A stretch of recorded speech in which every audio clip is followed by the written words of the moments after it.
Testing 1, 2, 3. Oh, for some reason. 2. 2. I think we're live. Are we live? Speak to us. Somebody speak to me. Yeah, we should be all right on that. We're back. Right. We're here. Yes, they've said there they are. Can you hear us? Testing 1, 2 here. Hello, guys. We can hear you. Thank you. God knows what that was. I've just found a dab icon. We've got a dab icon. What's that one? Apparently, it's in the YouTube chat, in the YouTube section. There's a little bloke doing a dab. Good afternoon. We're live. Hey, that was, you've got to admit, for technical problem, that was a quick fix. Yeah, I still thought threatening to cut his ghoulies off was a bit harsh. Operator error. No, it wasn't operator error. It wasn't. No, it was OBS playing up for some strange reason. I don't know what had happened there. But there you go. We're live. We were talking fine. In Zoom, it was perfect. OBS, dead. OBS is playing up for some reason. I see my two favourite bitches are in this afternoon. Young Gailey and... Huggles! And Bunny! And if you haven't caught it, catch up on the bitches. It was a definitely. Cracker on Friday. It was I haven't actually caught up. I'm catching up to it tonight. Oh, no. I was sat there drooling live over Bunny's gorgeous outfit. I say... Yeah, screen chat's frozen as well. It's we're having a good afternoon, aren't we, son? Already. Where's me chat? Properties and a refresh. And strangely, my chat's still. No, my chat's just gone FUBAR. So it should be all right. No, that's still frozen. Very strange. Very, very, very strange. Oh, no. Ronster's in. No, my chat's up again. Bugger off, BFG. It was just thrown together. I don't care if it was thrown together. Bunny, you looked fabulous. Oh, did me a power of good.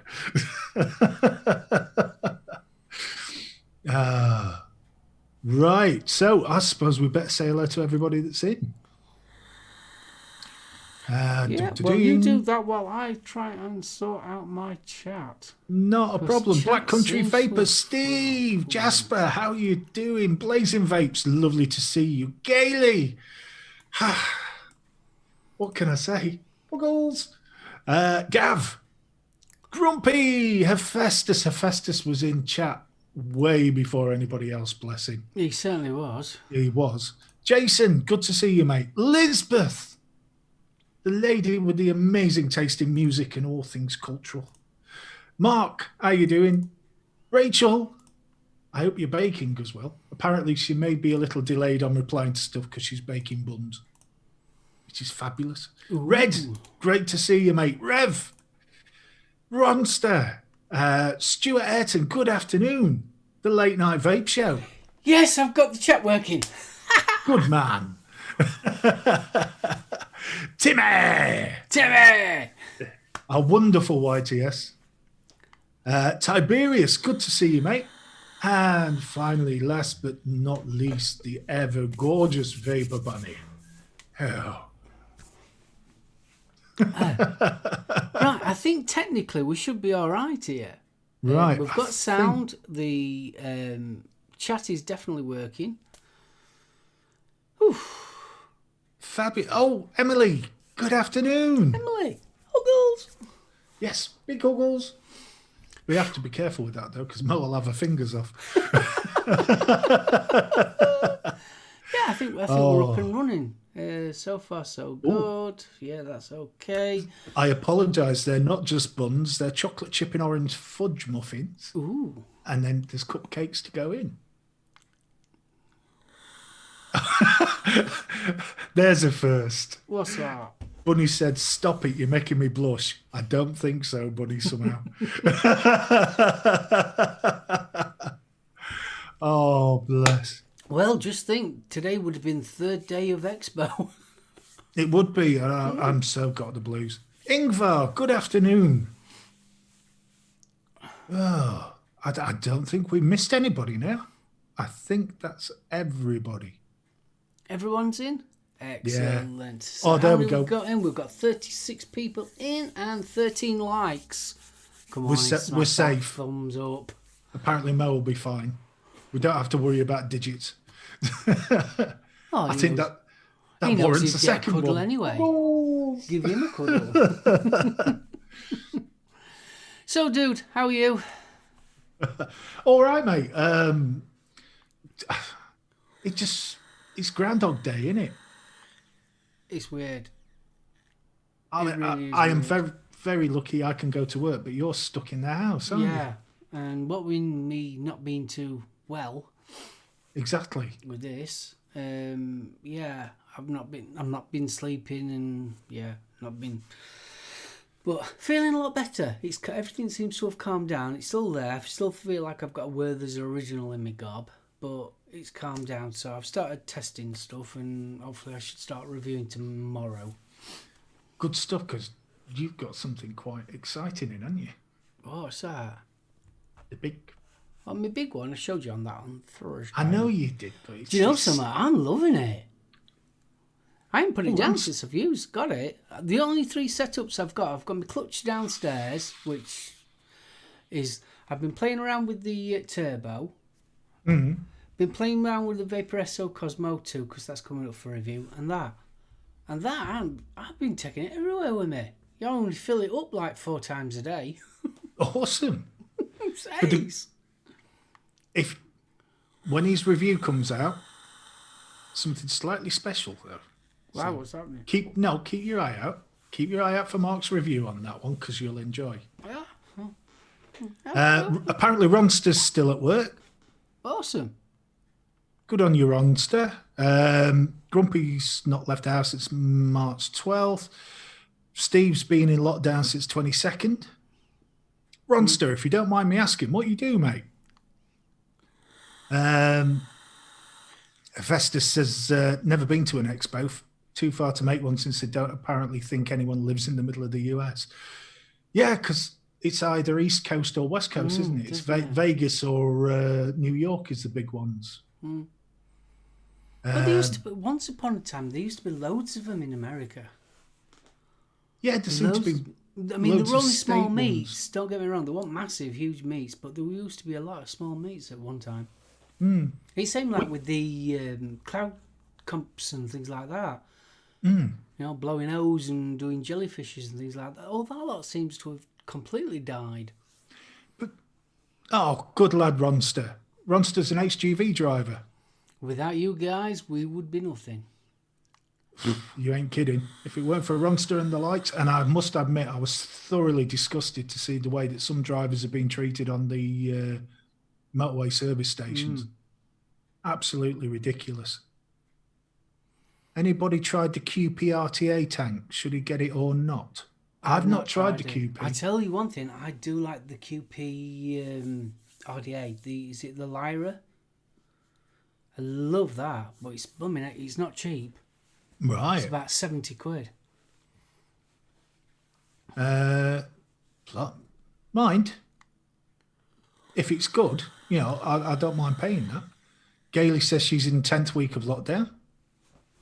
Yeah, I think I'm on 6 weeks, 7 weeks. Must be. Yeah. Tetley, Chris has got one on order, so a Grim kit. So it'll be interesting to see what he thinks to that. We'll ask him on Thursday, mate. Hopefully it'll turn up by then. Hopefully. No, I've got to admit, what with me being on furlough, I'm saving the pennies. I don't go off, start spending stuff. I mean, all right, I've got this monitor, but spending stuff, no.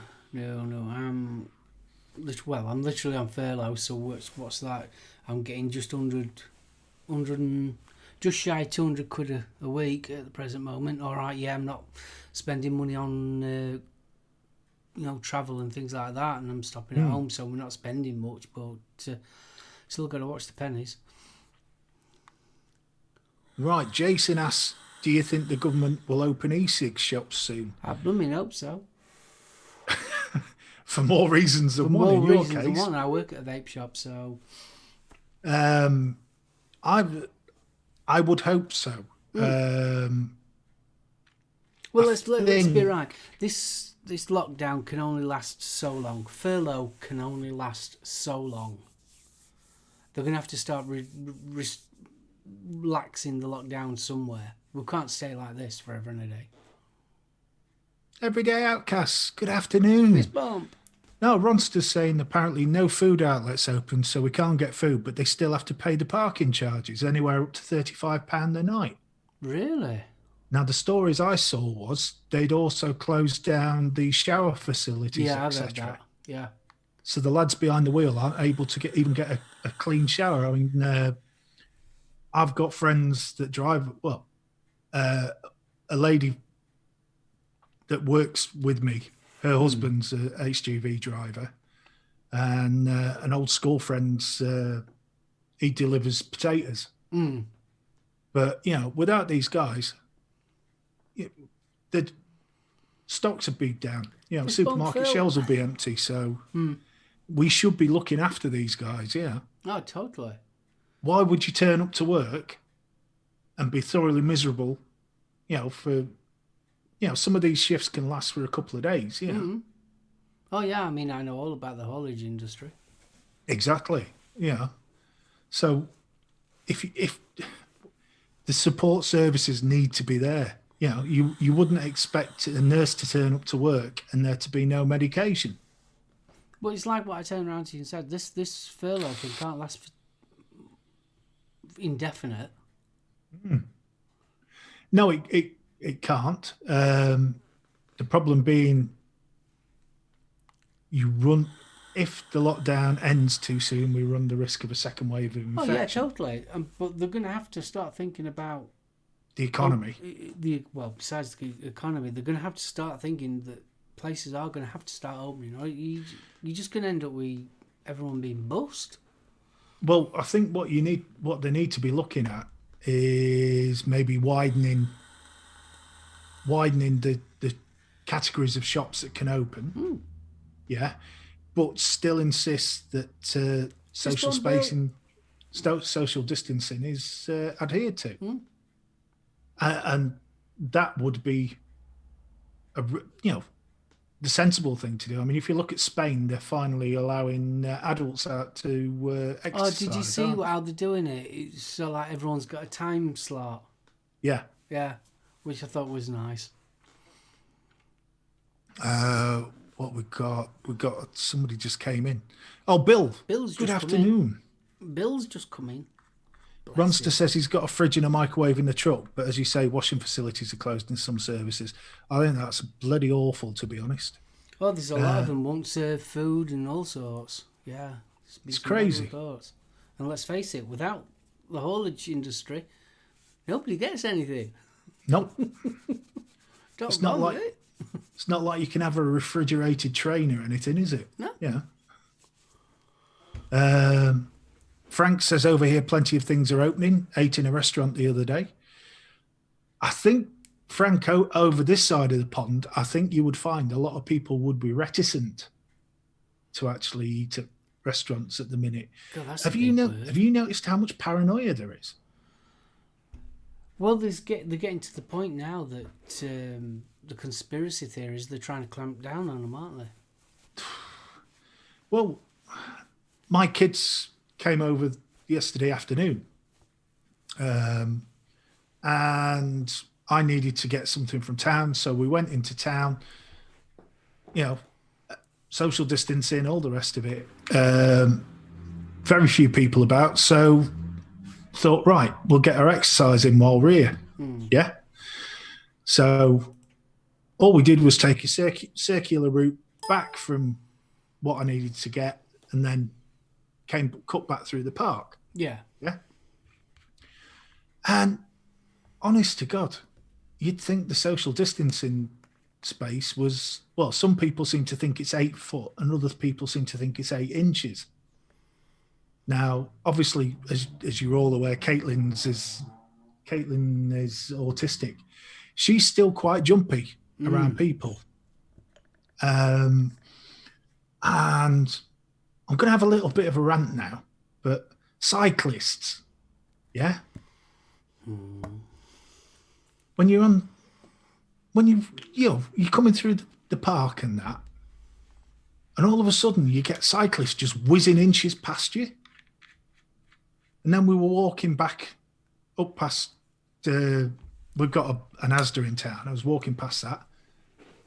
2 prats on bikes riding down the pavement. The roads are the emptiest they've ever been, and these pillocks insist on riding on the pavement. Don't get me started with cyclists. Don't. No. Don't. Cyclists are one of my biggest pet hates, especially around here, because we get a lot of cyclists around here. And they think they own the road. Don't. Well, we got the milk race and all that lot. We also had the Tour de Yorkshire and all that crap. So they all think that they're, yeah.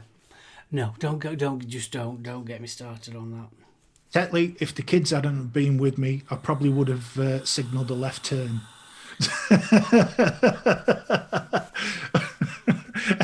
I've suddenly got visions of Clint Eastwood in my head then.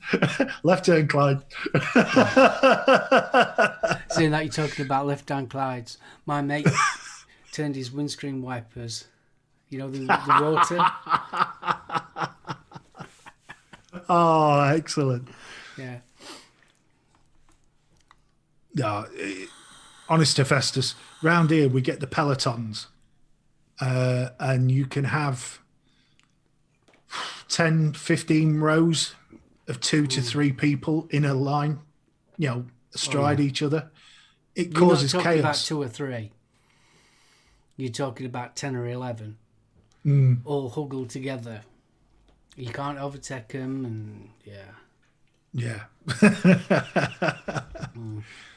I trust me. Fist bump. Oh, Vapester. I have no problem at all with people who want to get the exercise or have a keen interest in cycling, whatever. It's great.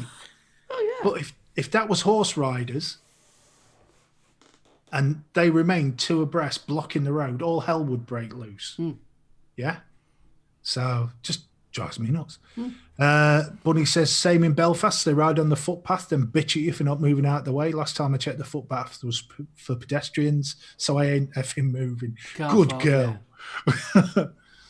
I'm not even going to worry that it's brought back my agoraphobia. I'll worry about that next year. Oh, Timmy, bless you. And this is the thing, people that have made, what's the word? You're right, love. Completely lost me vocabulary there. Progress with sort of fighting agoraphobia and things. This lockdown has just completely screwed it, hasn't it? This lockdown's getting a bit. He's getting there now. There's a reason for it. There's an understandable reason for it, but yeah, still getting a little bit. Yeah, I'm getting. There's only so much Netflix you can do. Yeah. Also, it's getting that motivation to do something else as well. I mean, my sleeping pattern's gone completely all over shop. And it's all like, Dale, fist bump. Dale, hello, mate. So yeah, it's been a bit weird. Dale, I need to PM you after the show. Oh. Easy. Okay, calm your tits. What is it? It's not one of these ones. Dale. No. No, I'm going to be keeping him busy while I WhatsApp his missus.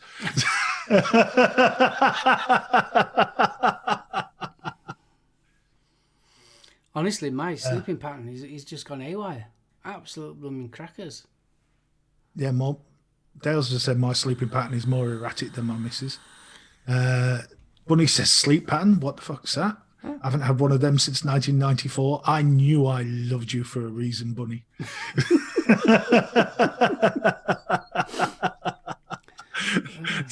Dale, that's a bit harsh.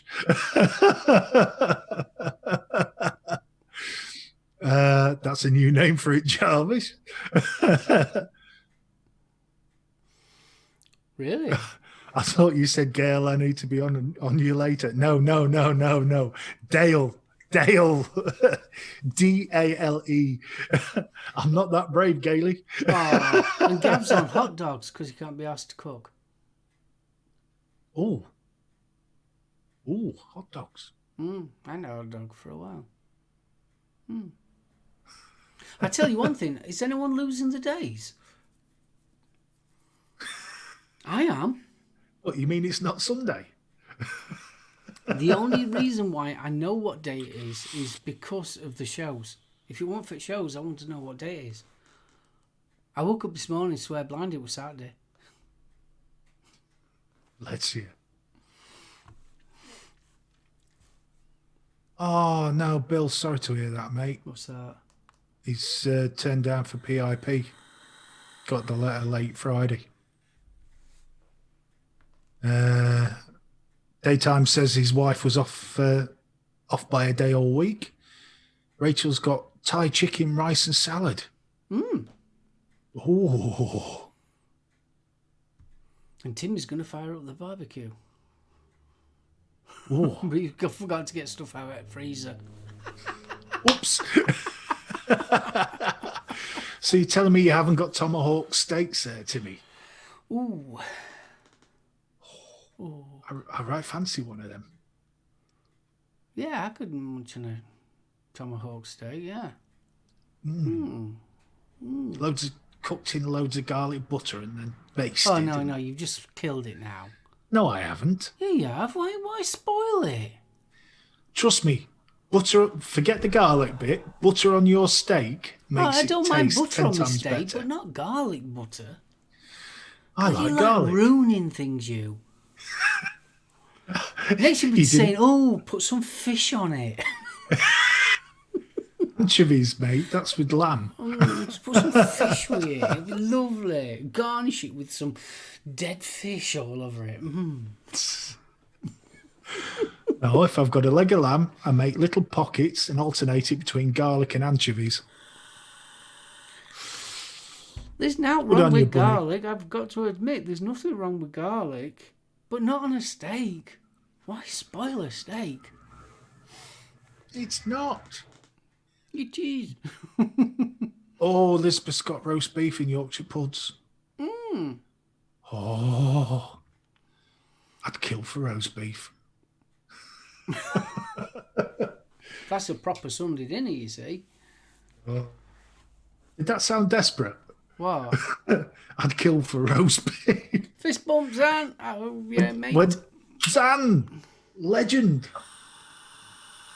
Zan the man. Oh, yes. Fuel's cheapest here in 30 years. No one can go anywhere. Frank, we got the same thing. Yeah. It's dropped by about 20p a litre and it's crazy. Quid a gallon, isn't it? Yeah. Sorry, a litre. Be called a quid a gallon. Well, if you work it out, that is almost it's 80p off the price of a gallon. Yeah.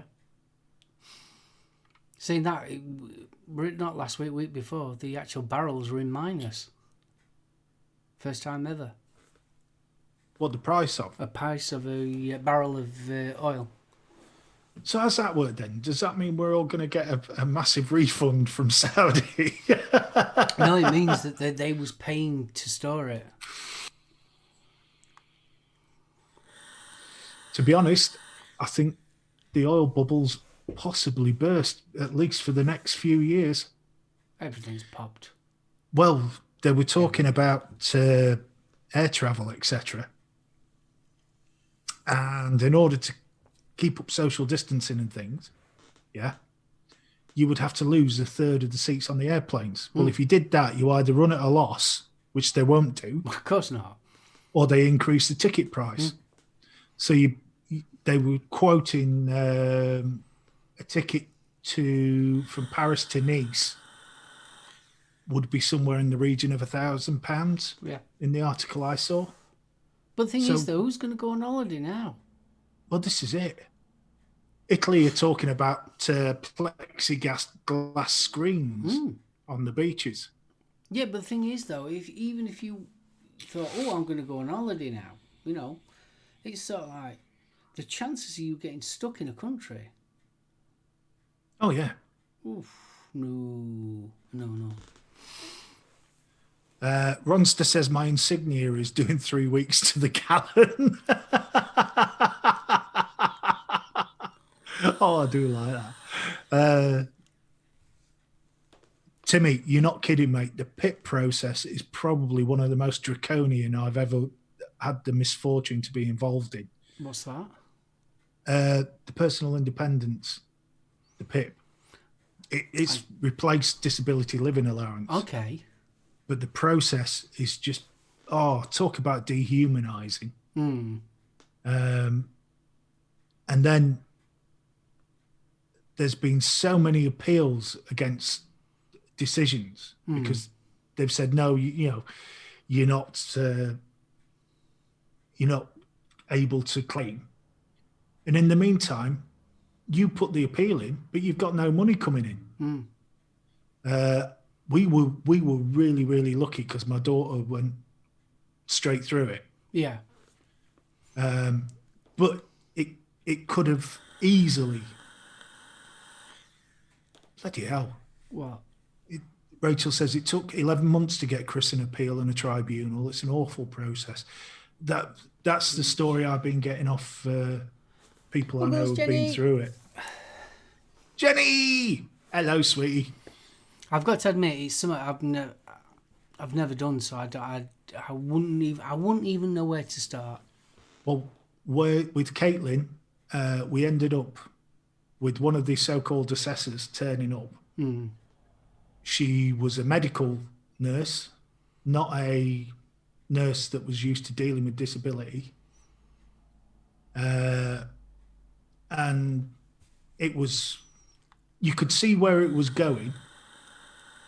So I fought fire with fire and brought in the psychobabble from work. And it worked. Yeah. But I was lucky. I knew what she was referring to. If I didn't work where I worked, she'd have baffled me with bullshit. Yeah. It was incredible. It's such a traumatic process as well. So if you've got somebody with mental health issues or, learning disability, I can't see how they could possibly pass that.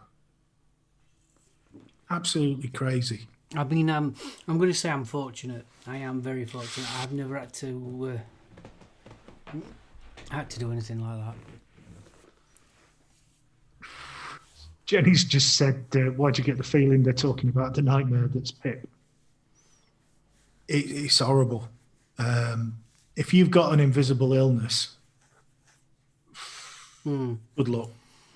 Really good luck. It is a horrific process. They try to wear you down. They stopped mine at the beginning of the lockdown. I'm fighting it now. Blooming heck.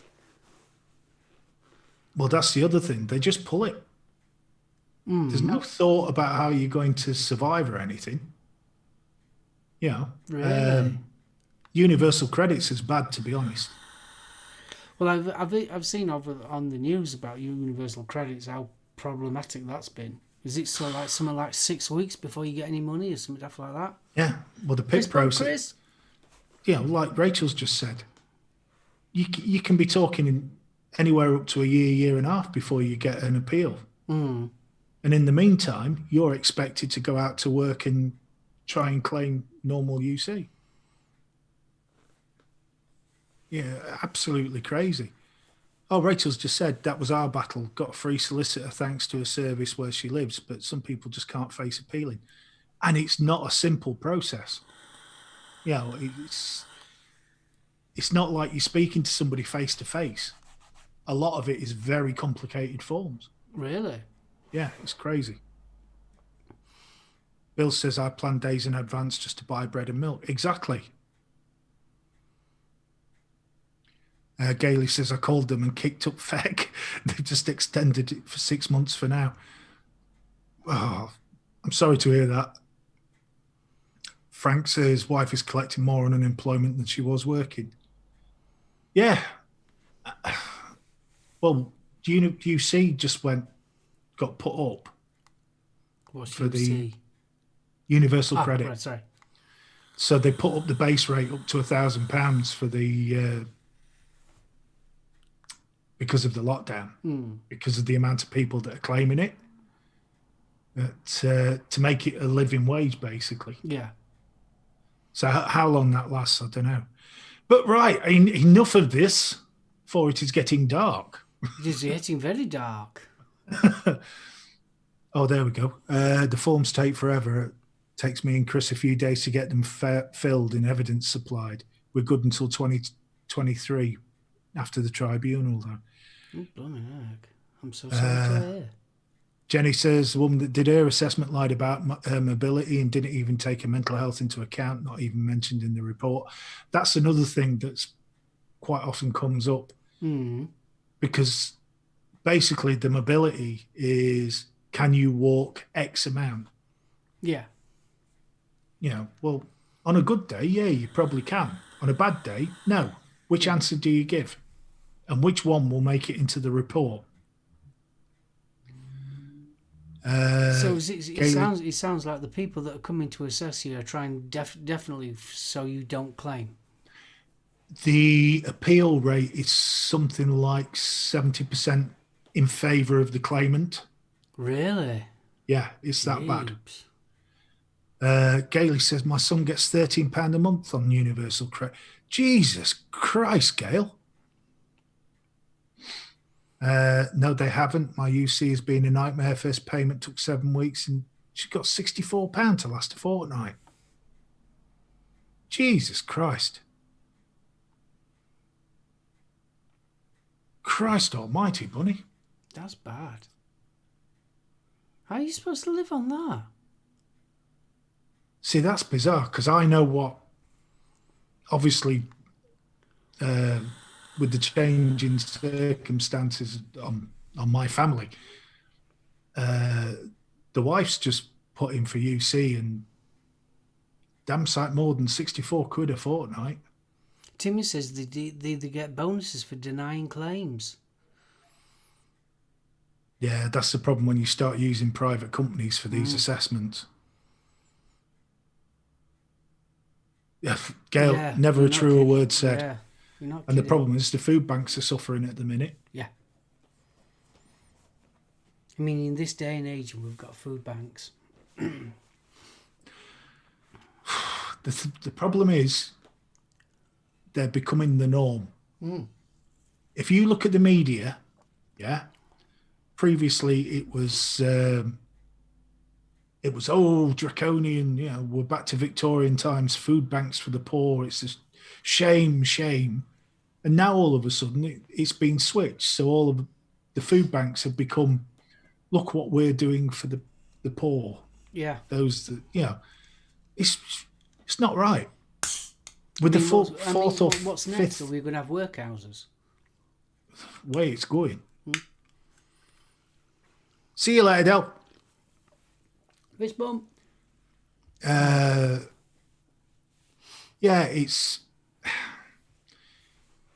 We are supposed to be the 5th richest economy in the world. Yeah. Why have we got food banks? Yeah. The company they use for the assessments are shady and have been in the press for making decisions that resulted in suicide. Yeah, there's, I think it's a couple of hundred deaths have been attributed. Their offices are opposite the mental health place he goes to. £347 to last the whole month. Jesus Christ. Really? It's crazy. Absolutely crazy. Yeah. Right. Now I've thoroughly depressed myself. Bill, you will be, mate. You will, mate. But we're here for you. We're here for you. We're going to cheer you up. Are we? Yeah, I've seen. I know what the news is. Well, that's true. Is it news time? It is, dear boy. Music. Get your bumpers out.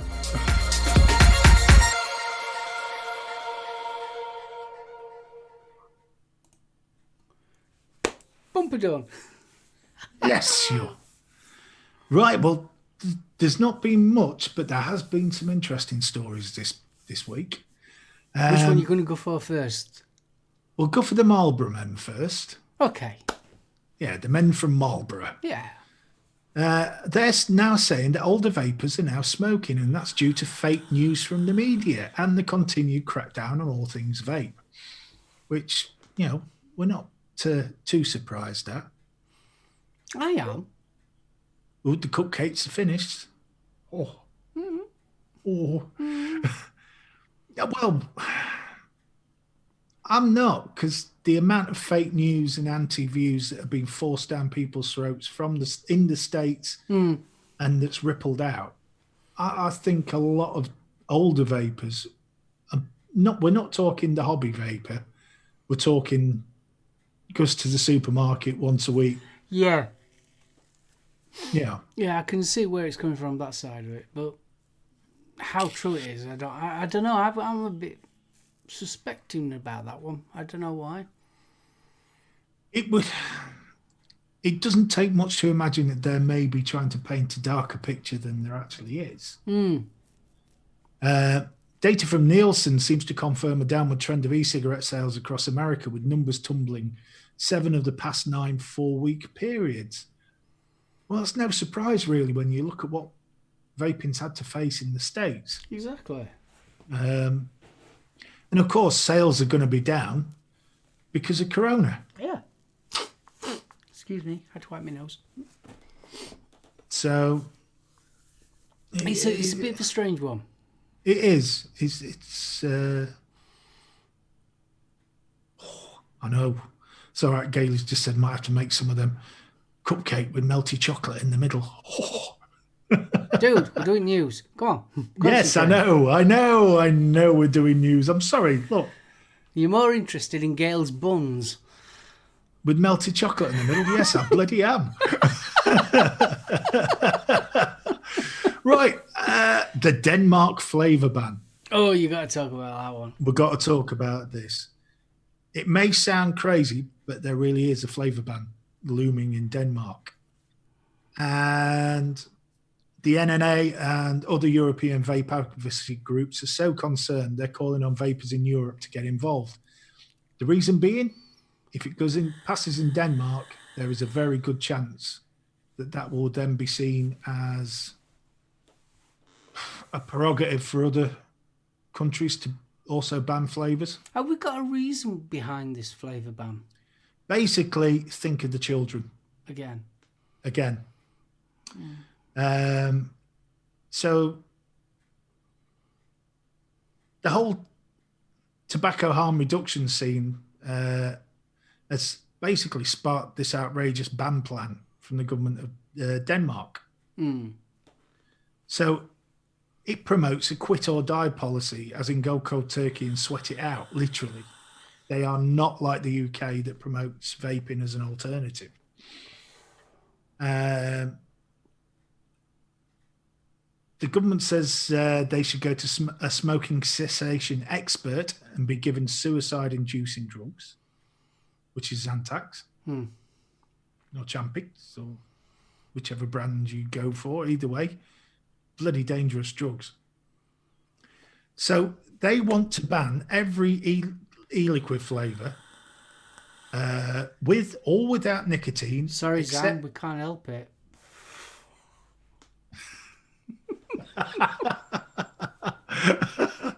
You brought that one up. I was concentrating on the news then. Now I've got Gail's buns in my head.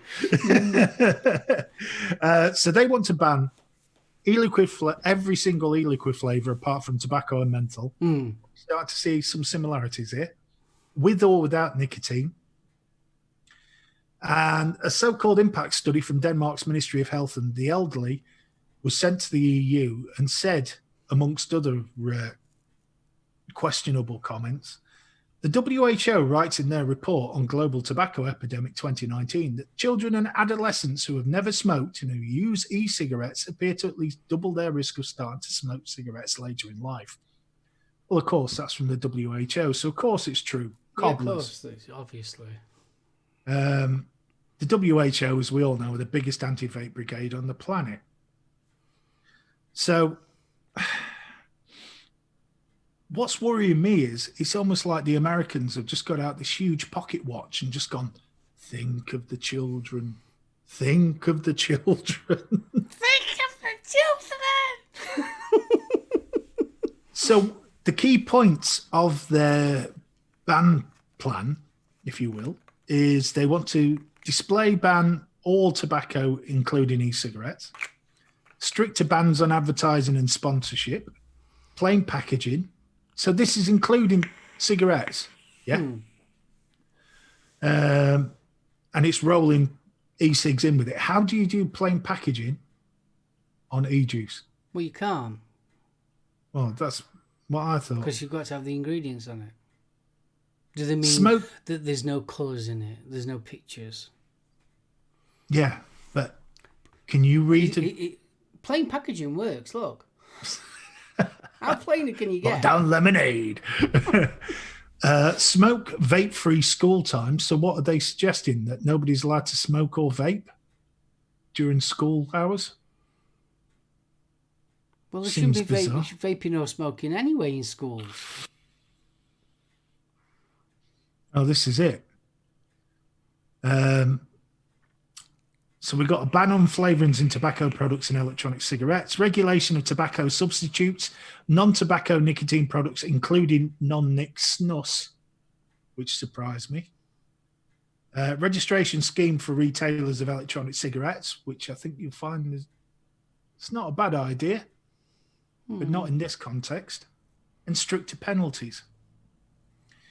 So at the minute, we've got TPD3, and that's being reviewed, and the results will be available within the next 12 months. They're looking at May 2021. The Danish e-damper, basically the Danish e-cigarette version for the NNA, have been warning one's lives are on the line, and not just from smokers being able to switch. If the Danish government gets away with banning flavours in Denmark, it will encourage flavour bans elsewhere and could affect how the upcoming TPD3 regulates flavours. Prohibitions have already crept in with flavour bans in Estonia, Finland and Hungary. I wasn't aware of those. No, I won't either. No. These bans could ultimately affect every European country and bring the general public health in jeopardy. Black markets, which have been mostly avoided in Europe, will very likely find a place in the market, and that's not good news for consumer safety. So they're also saying, we need your help. We hope that all European tobacco harm reduction associations will back us. The DADAFO warned in December that the flavour ban could drive up to 70,000 Danish ex-smokers back to cigarettes. And at the same time, the official numbers for teen vaping has been declining since 2014. Fewer and fewer teens are vaping. Furthermore, teen e-cigarette use is primarily amongst current or previous smokers. At the same time, smoking prevalence for youth is going up. No, there is indeed a problem, but the problem is not vaping or flavours. The problem is still tobacco cigarette smoking amongst youth. So if you go onto the NNA website, I think there's a call to action there. And there's links to the online. Yeah, there is. You can send your views to European Parliament. Rehashing the same old arguments. It is. It really is. It's sort of like, how many times does things like this have to be disproven for it to be, look, this is the actual fact? And what happens is they'll just bring it back up again. It's the same story that's been going on for the last few years. Well, this is it. And what I find more... I mean, let's be right. Disturbing. A kid that starts vaping does not automatically go onto cigarettes. No. It doesn't happen. It's been proven time and time again that does not happen. Well, why would you? We smoked. We know how crap cigarettes taste. How much better is that? Exactly. You know, you find the flavour you like. Mm. Oh, I wish they'd put as much attention and as much effort into banning vaping and sorting this coronavirus out. Do you know what I mean? Sort out the blooming poverty that's going off in countries. So that's more important than somebody having a vape. A lot more important. There's more important things that they could put in their time, effort and money into than trying to stop people from vaping. What you're looking at there is an impact on the social rather than the monetary. Mm. And at the end of the day, irrespective, it's all down to money anyway. Oh, it is. It is, but that's not how the greedy buggers are seeing it. We've got to think of the children. Well, when you've got parents like what we've just been talking about with this PIP thing that's impacting on kids that are having to go to food banks and things like that, I think that's a bit more important than vaping. You ain't kidding. I really do. People on the streets that are living on the streets, people that are in such poverty that they're thinking of suicide. I think that's more important and a lot more serious as a social thing than somebody taking up a vape. Because when you start talking about these parents against vaping and all things like that, and these anti-vapers, the amount of money that they are getting to support their cause, if all that money was actually put into serious health issues that's going off in the world. Do you know what I mean? How many times you turn on the television and you are bombarded with give £5 for clean water? Yeah. Where's the WHO then? Exactly. Do you know what I mean? And they're spending millions upon millions of pounds on these anti-vaping across the world. I'm not just talking about Denmark or wherever. Across the world, this amount of money that they are spending on vaping and anti-vaping and how bad it is for you. Why aren't they spending that money so that kids, the ones that they're supposed to be protecting, have clean water to drink? Yep, 100%. Look at India. You've got the amount of homeless children is absolutely terrifying, especially girls, because of the cultural thing about boys being valuable and girls are basically a commodity. I think that's happening. Is it in Brazil, somewhere like that? That so like girls are just being used as slaves basically because they're classed as a second-class person. I mean, I watched what's the China Health Org? Yeah, who? Well, yeah. I watched a documentary on street kids in India. Oh God, that's terrible. That. And you'd got young girls. You know, you're talking 8-9-year-olds, and they are literally sleeping in packs because if they slept on the street on their own, they were ended up getting raped. You know, absolutely terrifying. This sentence, think of the children, really, really winds me up because if they was that concerned about the children, things would be very, very different. Oh, yeah. All it is think of the children. They are people that are privileged. And they're looking for something to do. And instead of putting their efforts into something that's really worthwhile, really worth humanity, no, they're putting it into, vaping. Because they caught the kid blooming vaping at school or something daft like that. And that's the political hot topic. Yeah. Well, this is it. And moving on to idiots. There's plenty of them. Well, yes, and children. Stanton Glantz is at it again. Oh, he's a knob, hot bloke. And this time, he's doing a complete 180. Oh, no. So, he's been long of the opinion that pods posed a danger to youth. Yet here he is demanding that 50 milligram pods used by teens are the only ones remaining in stores. And he's sent a letter to the FDA with a number of co-signatures. Basically, he says the FDA should prohibit additives such as vitamin E acetate and flavor compounds that are cytotoxic. Excuse me, Dick. Oh, sorry, no, it's Stanton, isn't it?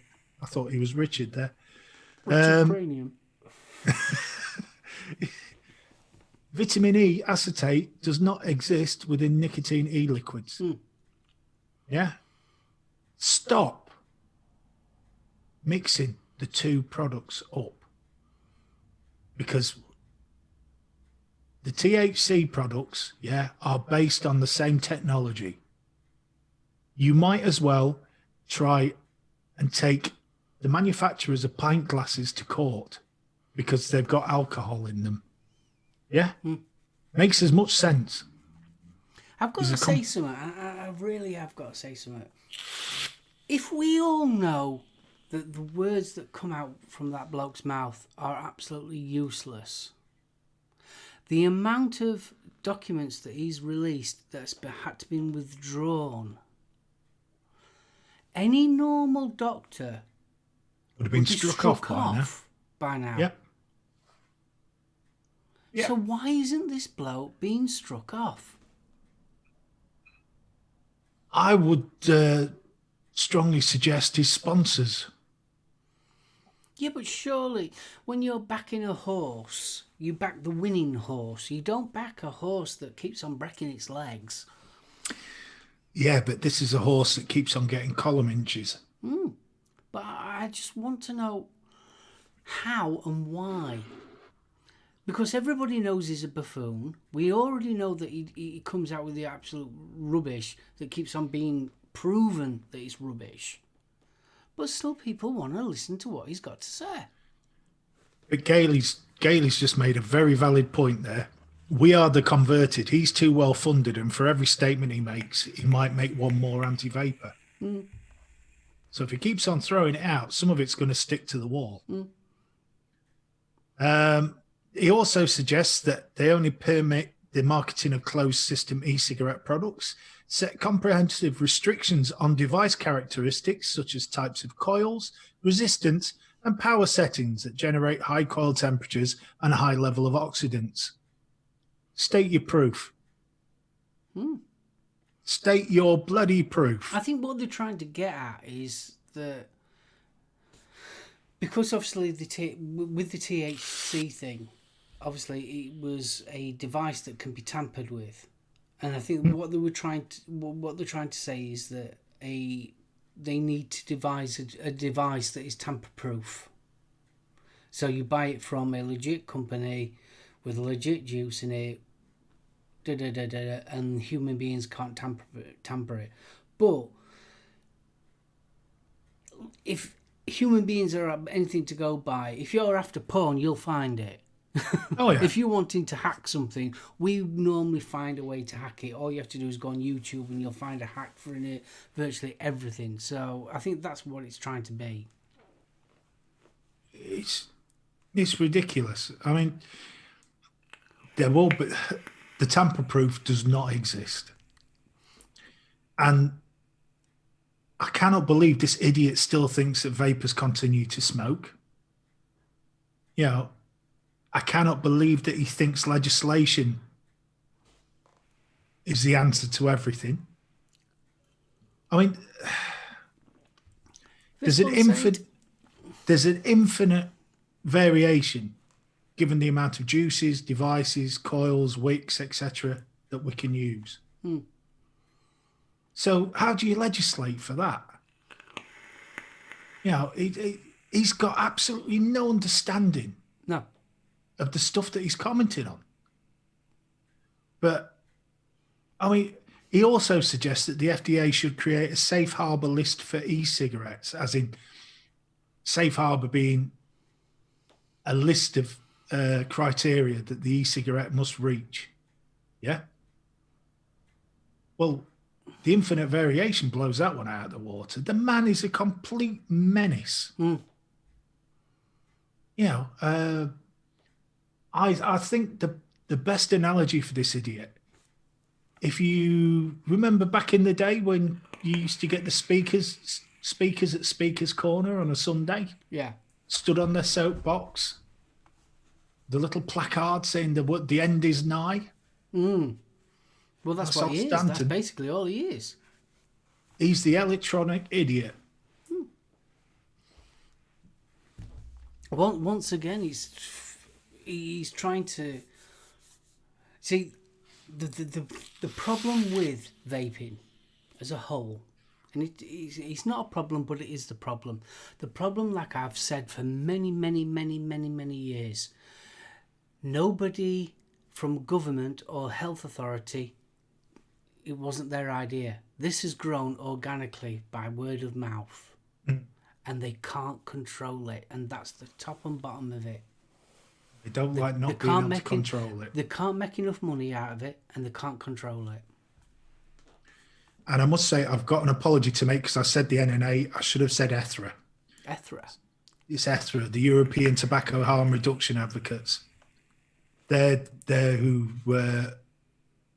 the ones making the call to action regarding the Danish proposed flavour ban. So it's 3:00. Must be. It's coffee time. SoulOhm. Hello. Say hello to everyone. Hi, everyone. Hiya, Jan. Hi, Steve. And everyone says hello back to you. Bless. They can't see you wave. No, you can wait for me. I've got to wait for you. Ooh. So, I think You think that is about it. Oh, no. I knew there was another one that I wanted to mention. The Royal Australasian College of Physicians, RACP, have been a long-term opponent to vaping and tobacco harm reduction in general. Happy to quote Simon Chapman, a well-known crank, the RACP has opposed flavour advertising and general use. Now in submission to the New Zealand government, has it announced a position shift due to accepting new evidence from the UK, mainly from the UK. Yeah. So in 2016, Chapman told an RACP conference that although smoking cessation has stalled in Australia, the organisation should continue to oppose vaping. It went on to advise the New Zealand government later that year the potential for e-cigarettes to continue supporting people's addiction or indeed create a new generation of people addicted to nicotine and smoking behaviour needs to be considered. The devastating impact addiction has on people's life choices, life opportunities and life chances is often too overlooked and underestimated. So rather than focus on the harm reduction aspect of vaping, which even back then was pretty clear, the RACP fixated on potential danger. Just to let you know, Chapman's a dickhead. Oh, yeah. Cheers, Paul. I was waiting for that one. So Associate Professor Colin Mendelsohn said the RACP had failed Australian smokers. Millions of smokers have quit overseas by switching to vaping. Smoking rates in many countries which have allowed vaping have tumbled while stalling in Australia. These life-saving products should be available to Australian smokers. The RACP's main concern is that vaping will renormalise smoking and act as a gateway to smoking for young people. However, the UK review found that these concerns have not eventuated. So finally, like an oil tanker, the RACP has begun to shift to align itself with more open-minded medical organisations. The move has been welcomed by ATHRA, who stated the Royal Australasian College of Physicians is to be commended for updating its previously cautious policy by reflecting the growing evidence that vaping is an effective quitting aid and is far safer than smoking. The policy shift was announced last week in New Zealand Parliament inquiry into vaping by Chris Bullen, who led the world's first randomised controlled trial on vaping and is the chairman of the committee that developed the RACP position on vaping in 2018. Bullen told the Health Select Committee, our position has moved since more evidence has become available about electronic cigarettes. The evidence for vaping is growing. I led the world's first RCT on e-cigarettes, comparing them to patches in 2013. In the early days, the e-cigs were tested were pretty bad. The battery life was terrible. They look like a slightly larger version of a cigarette. Since then, they have evolved very rapidly. They're a class of products that is constantly changing and innovating, and perhaps that's one of the successes of these products, that they respond to consumer need and changing technology. Bullen went on to say, they are not safe products, but by all accounts, they are safer than smoking. I don't think there's any question about that. Our position is that they have a place and that they are for people who would want to quit smoking. And we should encourage them, particularly for population groups where current strategies have not been helpful in bringing down smoking rates. That is a massive change in direction. Interesting, it came out of New Zealand, though. Why won't that work? What's that, dear boy? So I'm trying to send you a chat. Send. Why won't you send? It won't send. It's all right. Paul's just sent me an email that wants you to read out. All right. Bear with.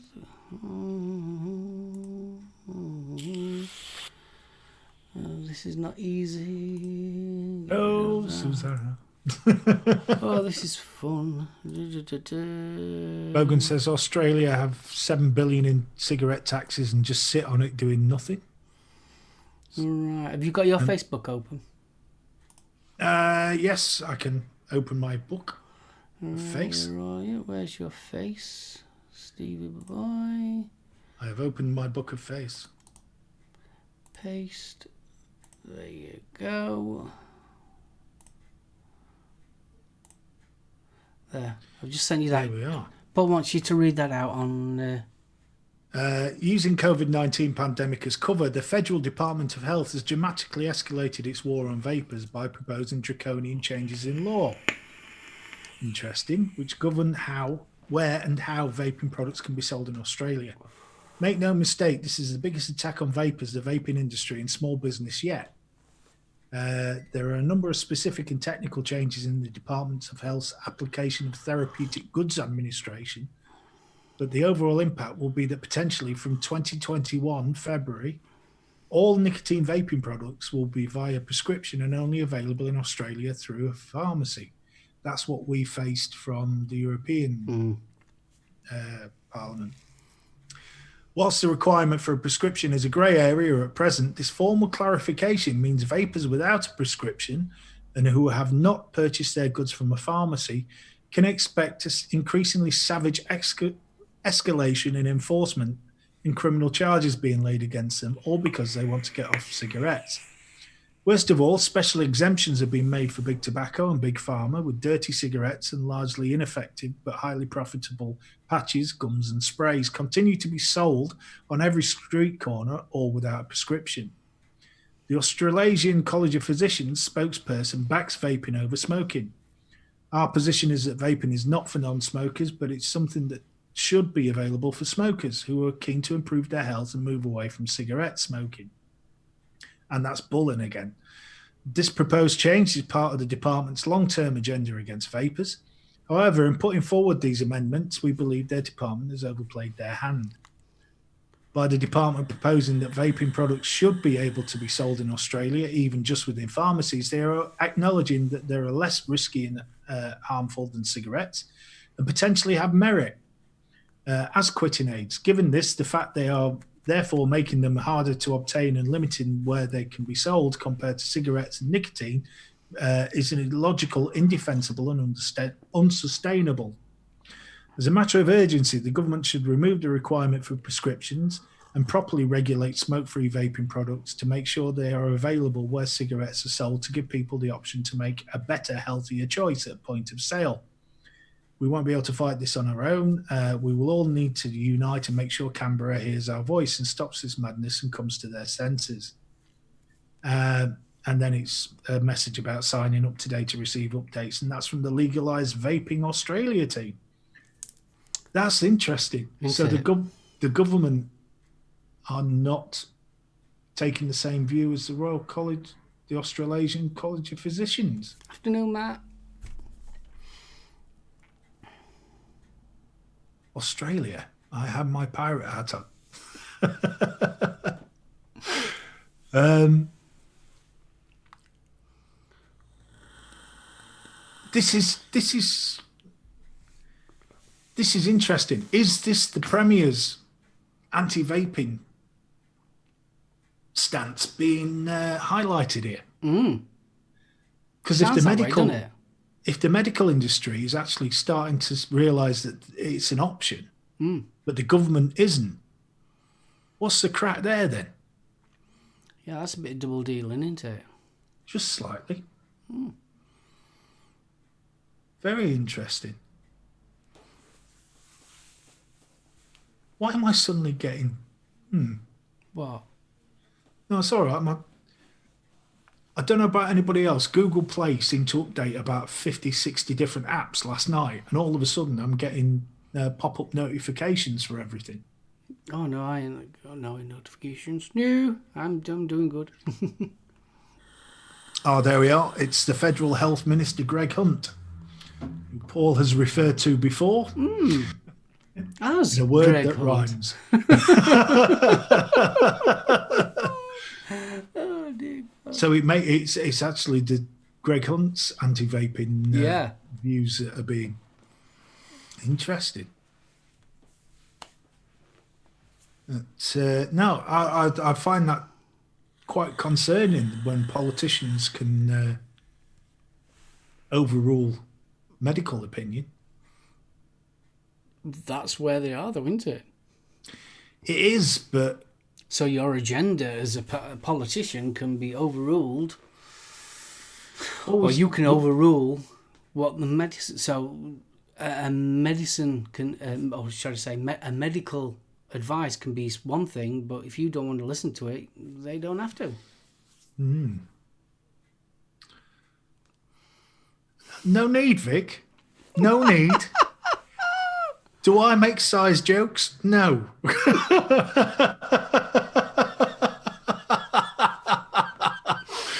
Good afternoon, Mr. Mullen. Swine, sir. Swine. Such a swine.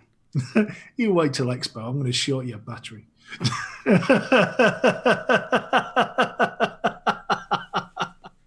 Oh, bless It's either him. that or wave a steak bait just out of reach. Yeah. Make him run for it. Oh, bless you. Congrats on the show on Thursday, mate. Yeah, Thoroughly enjoyed the definitely. review. Been good. I've had to Yeah, watch it on replay because we're still busy talking. Oh, God, we were. No, Paul. No. I'm not pissing on the spark plugs. No. Electricity travels up liquid. No. Yeah. Oh. I'd end up with a groin like the Jackson 5. Yeah.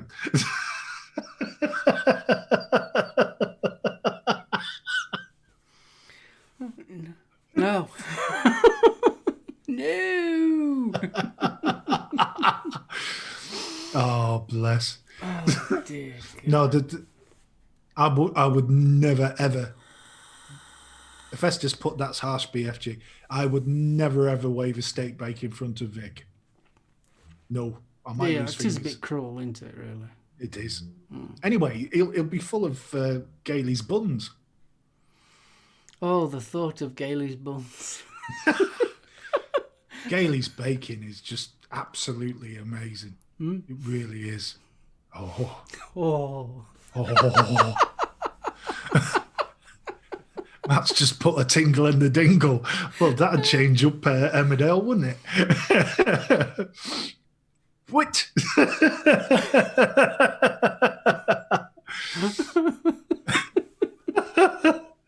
Oh, bless. I'm not saying a word.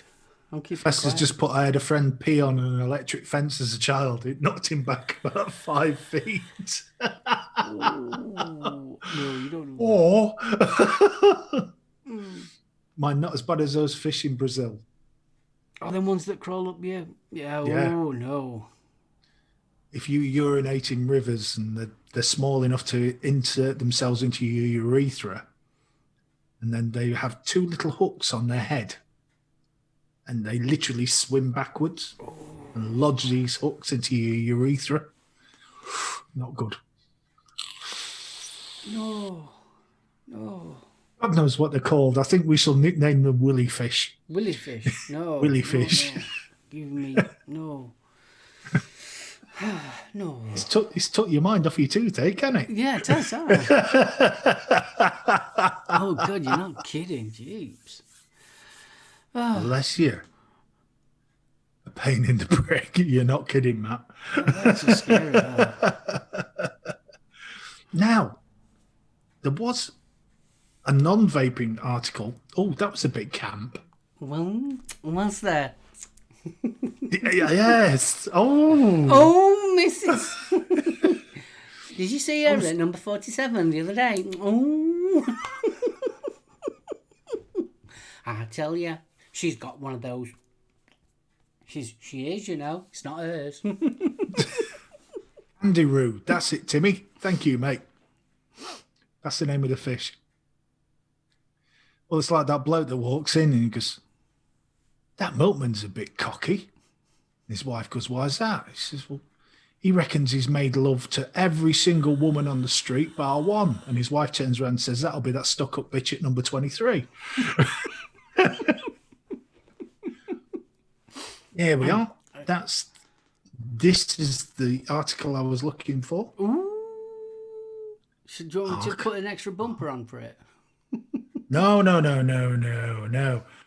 Basically, we've done the films, we've done the Netflix, and I came across this article the other day, and I was quite impressed. And it's 10 epic sci-fi fantasy book series to read through to the end of quarantine. Which I thought, yeah, but reading, books, we haven't touched on that, and a lot of people are. I'm reading a book at the moment. Yeah? Yeah, Clive Barker's Scarlet Gospels. Just thought I'd let you know. Nice. I've got to find my copy of that. But, so they come up with their 10 suggestions. So the first is The Wheel of Time. And it is huge. I mean, you're looking... There's 15 books in total in this series. Now, how are you going to get hold of them? Amazon, I'm guessing, because the libraries ain't available. But with 15 books at around 800 pages each, you're looking at a total there of 12,000 pages of reading.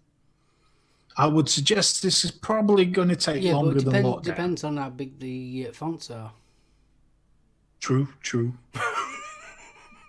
Very true. Yes. Having read a couple of them, not that big.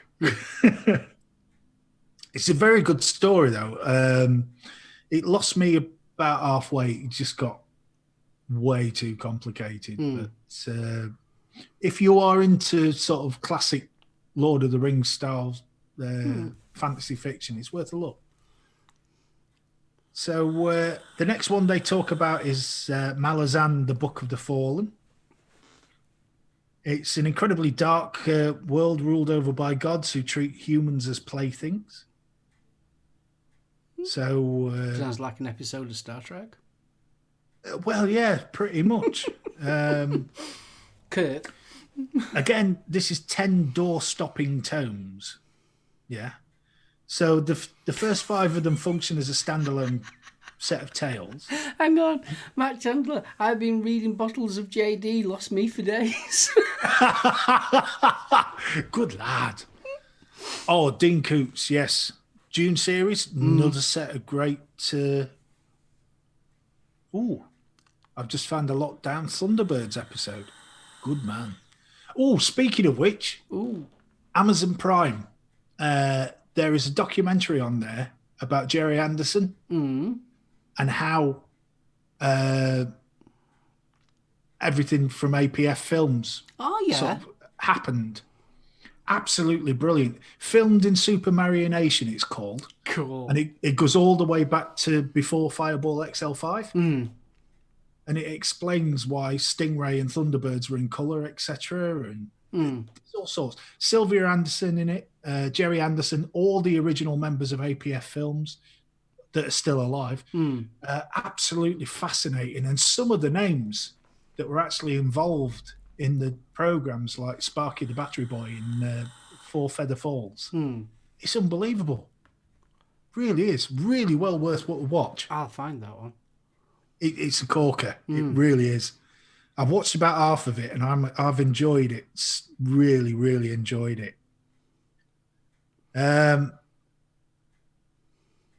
Interesting. So there's The Expanse, which originally started off as a tabletop game. So it's more of a space opera. Near future, where humanity has colonized the solar system and brought all of its political baggage with it. So they're sort of explaining it like a sort of Game of Thrones, but set in sci-fi. Oh, Grumpy said he's watched that a while ago. It's excellent.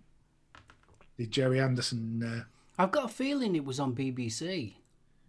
Probably was. But I mean, that was a huge part of my childhood, Jerry Anderson series. You know, Thunderbirds. And Aroma Stingray. Miser Plus with the D7 from Deja Vu. Oh, nice. Zan asking what I was vaping on. Timmy says he loves Trudy Carnarvon's books. The Black Magician and The Age of Five were brilliant trilogies. I must think admit, he's getting mixed up with Famous Five. That's Enid Blyton, Timmy. Ginger beer. Now, they mentioned the Dresden Files. I loved the TV adaptation of the Dresden Files, but if you're a fan of Buffy the Vampire Slayer or Angel, I highly recommend going to the books because they are absolutely fantastic. Follows Harry Dresden, who's like a supernatural private eye. Absolutely brilliant.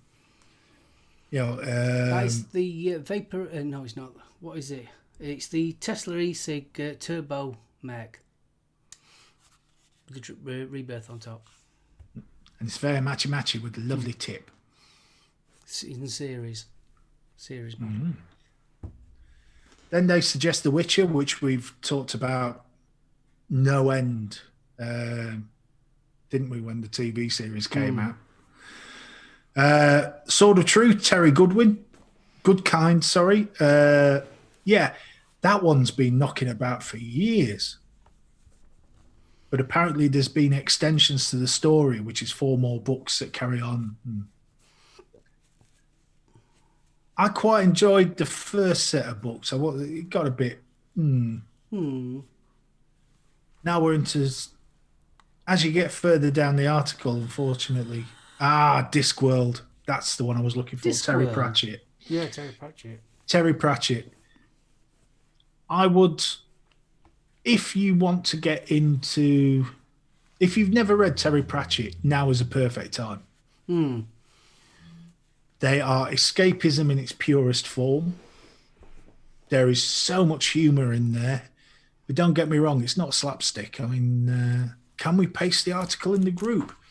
I can try. The problem is I'm on 3 different devices at the minute. Give me 2 secs. Yeah, I'll have to post it in the Facebook group afterwards. Yes, my books are falling apart, read so many times. Read and reread the Magician series. I'm the same way with Terry Pratchett. I cannot stop reading them. And I spot something new in there because of the clever wordplay. I'm putting in a load of books that people ought to watch. And it's called the Night Watch trilogy. I forget his name. Is that the one set in Russia? Yeah. There was 2 films. Brilliant. Night Watch and Day Watch. Well, there's 4 of them in total. All right. Yeah. They class it as a trilogy, but there's actually 4 books now. And they are absolutely fantastic if you want a good read. Good stuff. It was it was cool how they created communism. Well, yeah. They also reckon Shannara series of books. Terry Brooks. Yeah, that is a huge series. Yeah, trust me. Jan's got all of them. I would also suggest Magic Kingdom for Sale Sale Sold. sold. That is absolutely cracking. Do you know series, something? I am books. surprised that they haven't done a Lord of the Rings trilogy with the Shannara. What a sort of 4-hour film. Yeah, I'm surprised they haven't done it. I think that they did try, didn't they? With the TV series, and it just flopped because there just wasn't enough time to get into the breadth of it. But I think if they went down the route of, like a 3-parter, they could actually do it. Especially nowadays with the sort of like how people like HBO are doing TV series. I mean, they're more like films than anything else. Yeah, I'd go with that. Paul Anderson's just put Pratchett, and he has come up with 2 of the best books that Terry ever did. Monstrous Regiment, which is so funny, it's unreal, but it touches on so many political themes. And the other one, Night Watch, which is probably the darkest Terry Pratchett book you will find, but also probably one of the most moving and enjoyable. Oh, talking about TV series, Hellraiser. Yes, I did put the post up. Yeah, I've been hearing rumbles because I'm a big Hellraiser fan, big Clive Barker fan, and I've heard rumblings. 2 years ago, there was planning on doing a remake of the original Hellraiser from the book Hellbound Hearts, and Clive Barker was actually going to rewrite the screenplay for it. That's died off for some unknown reason. But they're on about it now to actually have a Hellraiser TV series, which I thought was going to be quite interesting. There's nothing been... It's just talk at the present moment, but that would be interesting. It'd be interesting to see whether they'll just take on the format of the Books of Blood, and it'll be Books of standalone. Blood? Yeah, like the Books of Blood. Yeah, well, Hellraiser ain't out to do with Books of Blood. No, it started. Well, the Hellbound Heart started off as a short story in one of the Books of Blood, didn't it? So, yeah, but it's on its own. Hellbound Heart. Oh yeah, but what I'm saying is, if they use the Hellraiser franchise, but they do standalone stories like the Books of Blood. Yeah, I think that's how I'm hoping that they're going to do it, because if you know anything about Hellraiser, Pinhead wasn't the main character. Even in Hellraiser, the original film, he was only classed as the lead Cenobite. It was only the Hollywood people that thought, oh, we'll have another Freddy Krueger, that Pinhead became so popular. But, yeah, the actual stories, especially if they go down the route of the comics. Yeah. Because there was some corking stories in the comics. So, fingers crossed. Jenny's just raised an absolutely fantastic book, especially if you've got older kids. The Graveyard Book by Neil Gaiman. Wonderful, wonderful fantasy tale. Basically, a kid whose family are murdered, and he's left in a graveyard, and the ghosts adopt him. And it's got a little bit of a supernatural twist to it, but what a book. Absolutely That's interesting. brilliant.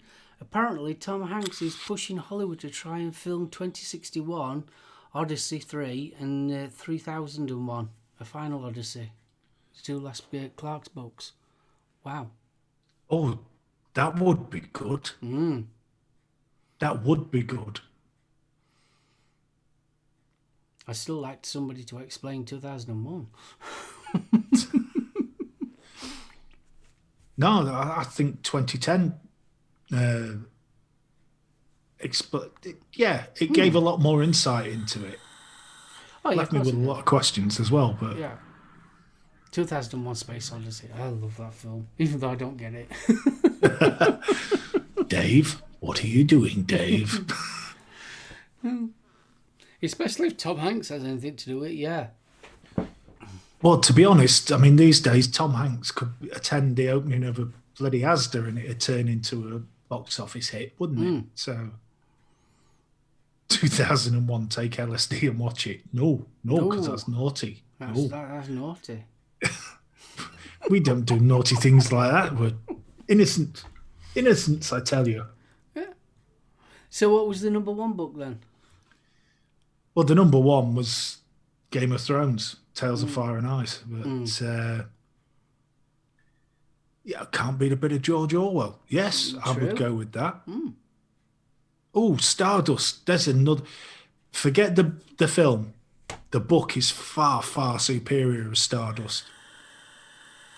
And if I would say the same, to be honest, with The American Gods. The HBO was good, but the book is always going to be superior. Well, the book's always going to be superior. Always is.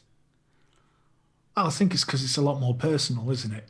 Well, yeah, because let's face it, you create the characters in your head as well. Plus, also, it's more descriptive.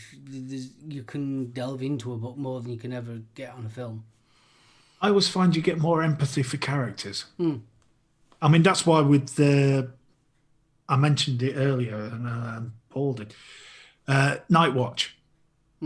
Because there's been 5 or 6 books, you are emotionally invested in what happens to Sam Vimes and the City Watch, if you're a fan of the series. It got to Night Watch, and I was like, no. But you got so much insight into the back character of why he was as he was. But then it was a sort, because it involves time travel and stuff like that, it's just, unbelievable. Oh, Rachel says she loves the Jack Reacher books, and I'll tell you now, Tom Cruise is not what I imagined as Jack Reacher. No, because Jack Reacher is described as a 6'3" beast, Audible is now my go-to when I have artist block. My imagination just goes mental. Audible is excellent if you can afford it. Yeah. It's just not cheap. But saying that, I mean, let's face it, you are paying for an actor. You are, and to be honest, and I'm going to mention Doctor Who now, so don't start groaning. There are a number of sort of short story books, shall we say, on Audible for Doctor Who, the 10th Doctor, the 11th Doctor. And what they've done is they've got members of the cast to actually read the short stories. Yeah. But it's not just the Doctors, it's the companions, it's people that played supporting characters, etc. I mean, basically, they're a whole TV series. Well, yeah, 22 hours, a couple of them. Yeah. And they are incredible value for money for what you actually get. What really bugs me is when you get the likes of the Terry Pratchett audio books, and they don't do the unabridged. You're paying top dollar. You're paying far more than you would pay for the book, and you get a cut down version. What's that all about? Yeah, that's like getting it from blooming whatchamacallit. Well, it's like going to the works, and finding that somebody's ripped half the pages out. Yeah. You just lose it. Here we go. Big Finish are absolutely brilliant. They are. Yeah, hats off to them. Now, come on, Vic. Don't hold back. Tell us how you feel. And I'll tell you what. I'm going to echo what Vic's just said there about Chibnall. Because when you listen to the audio books for Whittaker's Doctor, the quality is just not there. They really aren't. They are. I'm banned from ever coming back. Yeah, Paul, you can get the unabridged, which is the Nigel Planer, but originally it was who's the guy out of Time Team played Baldrick? Yeah, Tony Robinson. Yeah, Tony Robinson. A lot of the books that he did were abridged. So it's the Nigel Planer ones if you're going to get the Terry Pratchett books on Audible. Well, they probably won't pay him off to read it all. Well, it must have been. Who said steak bake 3 times? Ronster, Vic's been in for a while, mate. I have a cunning book. With my nickname at school, that Baldrick. Oh, bless you. Mine's better than mine. Well, what was yours? Oddbod. Oddbod. After the Carry On Screaming monster. I was It had been on the night before. And with the last name of Hodson, then of course it got bastardized because I picked up this bird at a school disco and some smart ass shouted out, "Put her down, naughty bod." I used to love Time Team. That was my Sunday afternoon, Sunday tea time fix, that. What, your guilty pleasure? Yeah, I used to love Time Team. It was brilliant. If they brought back Time Team, I'd like to see that the female archaeologist, the one that did the history of man on the Beeb. Oh, yeah. I'd like to see her doing it. I'm really sad. I'm sad. I'm going to confess something here. You like dicks? There's a new series started on yesterday, and it's the buildings that the railways built. Right. And absolutely brilliant. I thoroughly enjoyed it. It was on, I think it's Tuesday at 8 o'clock. Right. Absolutely brilliant, yeah. Oh, yes. Very, very good. I like things like that. I'm a bit geeky when it comes to things like that. BBC iPlayer. I'm terrible. Put the history category on and I'll watch anything on there. But yes, and before the jokes start, it is because of my age. The best thing about Tony Robinson was John Wayne shoving him into the Thames. Oh, there you are. Matt says, I love history stuff. SoulOhm, you are not alone. Yeah, I like a bit of history. I do. I really do. Well, I like architecture, and I especially like the railway architecture as well. I mean, they went down to one of the abandoned London subways last week, and they were showing you where it was the private headquarters for Winston Churchill and all that. Like, brilliant. Good stuff. I like it. It's amazing how many closed and forgotten subway stations there is in London, isn't there? Tales from the Home with Baldrick and Oddbod. Oh, yes. Cheers, Tetley. Oh, I love history. It was sort of like I was showing my boss. I managed to find loads of different bits and pieces on YouTube about the history of Worksop and that lot, and managed to find our shop back in 80s, 70s and 60s. It was so like, yeah. Oh, is that the video where the guy's driving around Worksop? Well, same put. That's because Matt and Mark want to watch shows about how stuff was built, etc. back in the day. Oh, I mean, you start getting onto Kingdom Brunel and things like that. Fascinating. I watched a program yesterday about the Titanic. And that were absolutely fascinating. It was more about how the Titanic was actually built, and explaining all the different levels and things like that. Of even their third class was quite palatial for the time period. Oh yeah, I love it when the first steam engines actually appeared, and there was concerns from the public about whether somebody could survive going 10 miles an hour. Yeah. Yeah, but the Clifton Suspension Bridge, you look into the history of that. There was another one, I think it was Brunel, that was involved in one of the first tunnels under the Thames. And how they actually built it was unbelievable. See, I don't know about you, but I'm one of these people, and a lot of people don't do it. You'll go into a town centre, and I look up. I look at the buildings because I love architecture. I really do. And you can see the different ages of different buildings, and you can see how the actual street or high street has actually changed over the years. Now, Gail has just put, for me, it's genealogy that interests me most. I am a big fan of Who Do You Think You Are? Not because of the celebrities, but because of just the stories. Because you get a more Yes, it's a salacious view of history because they want you to watch, but it's fantastic stuff. My flat has history going back to 2016. But the thing is, round here, I mean, if you go into Retford and Worksop, there is so much older architecture sandwiched into the new stuff. Yeah, you won't believe it. And if you go up to sort of Scotland, Oh boy. yeah, Edinburgh and Aberdeen and all the rest of it. I mean, I love Aberdeen. You know, the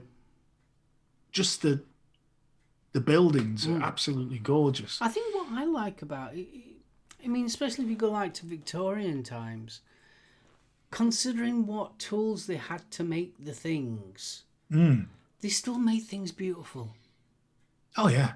Everything, do you know, a pumping station that pumped sewage, and you look at it and you think, blooming it, and there's these ornate architecture in there and things like that, and you think, if we do it now, it'd be basic to pump. Whereas back then, they wanted to make everything look nice. Ornate. Yeah. And I mean, if you go back to Victorian, when they were building the subways, you know, the tube, where it goes overground, there's not just a gap. They've actually built the front of a building, haven't they? And it's literally just a fake front of a building. Yeah. It's just amazing what's all over. Bill says just walk around Whitby, walk down the narrow Ginnels, and they open into some amazing buildings on the yards. Yeah, you're not kidding. That's why we love Whitby so much. Should have seen me being an architecture geek in Barcelona. That was fun. Oh, yeah, Barcelona. Blooming it. Oh, there's some gorgeous buildings there. Absolutely gorgeous. Gailey says it was a status symbol back then. Now people are just lucky to have a roof over their heads. So you're not kidding. Yeah, but the thing is, though, you're looking at a time period where people weren't rich. People weren't rich back in the Victorian times. Well, the workhouses and all the rest of it, yeah. And then you know, 2 or 3 families living in one building. There was some history here in Irvine, including the capitulation, where Edward's army was camped on the opposite side of the Irvine Lock. They left when the Scottish army started fighting with each other. Every time we start talking about Scotland, I always think of our little road trip that me and my wife did. And we went past a lock, and it was called Loch Lockie. And me and Jan got into this conversation. It was sort of like, do you think they run out of ideas of calling them names? So like, we've got that many locks now. So like, what we're going to call this one then? Well, we've already called it this. We've already got... Oh, just call it Loch Lockie.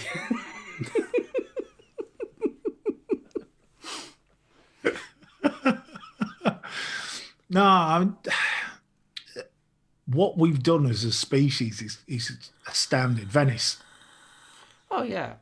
Venice, I could quite happily wander around for weeks. You know, Lochie, that's up in Loch Aber, isn't it? I'm not 100% sure. I just remember it called Loch Lockie. I'll briefly tell you the quick story. We'd lost both of us dogs. Me and Jan were feeling a bit bleh. So we decided, right, let's go for a drive out. And we did. We went for a drive. We ended up at Barrack upon Tweed. So obviously we went to Holy Island. And we had nothing booked or anything like that. We literally had a sleeping bag in the back, fuel in the tank, and we were just going. So obviously we went to Holy Island, did the mead thing and all that lot. And I says, well, I might as well carry on going. So we did. We just went all the way to the top end of Scotland and followed it all the way around. And every night we had to find somewhere to stay. And we stayed in the most gorgeous places. We ended up sleeping in a castle. It was literally a castle. Cost us 60 quid for the night.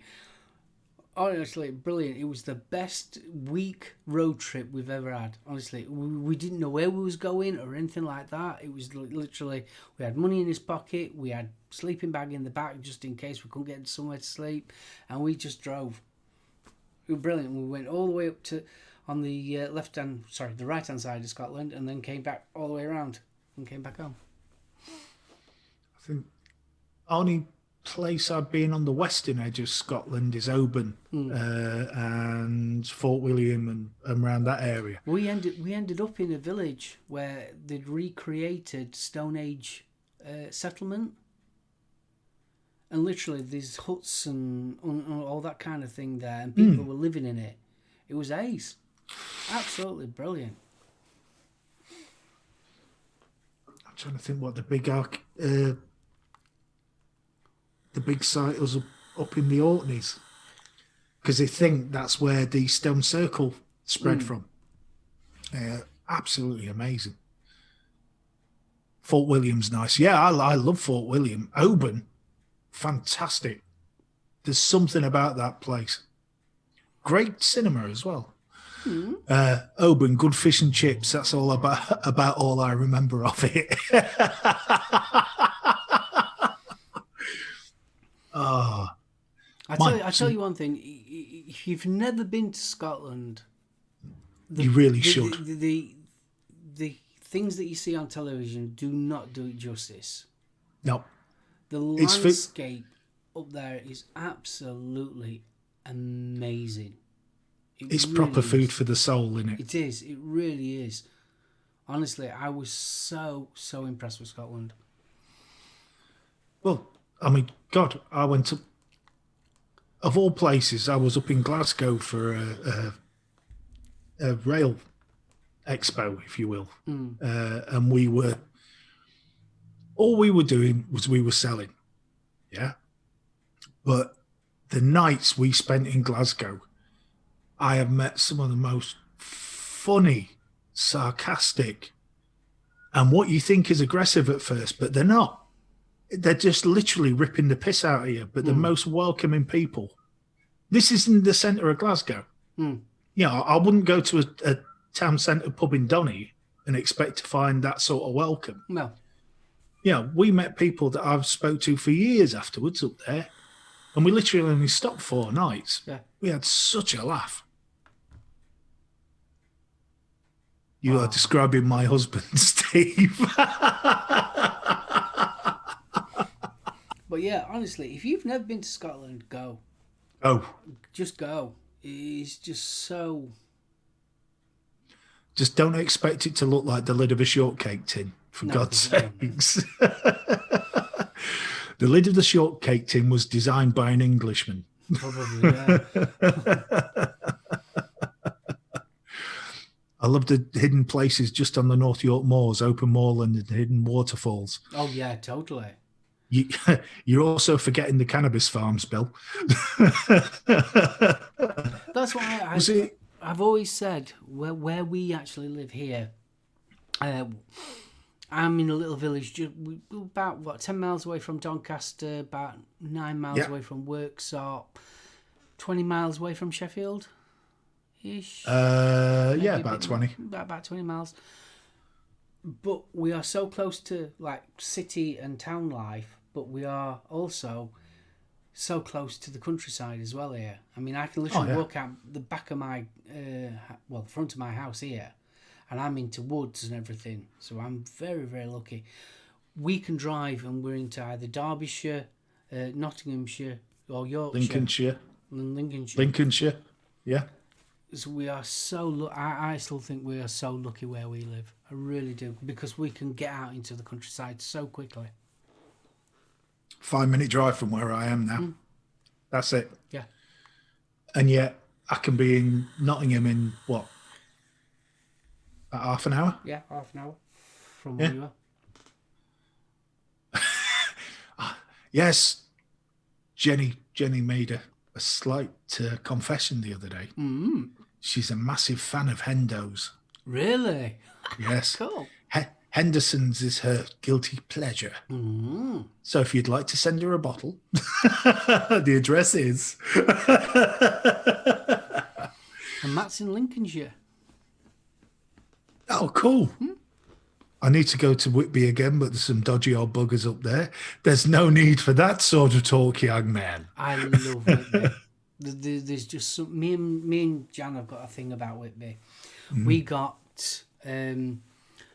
our rings blessed at St Mary's Church the week after we got married, and yeah, I love that place.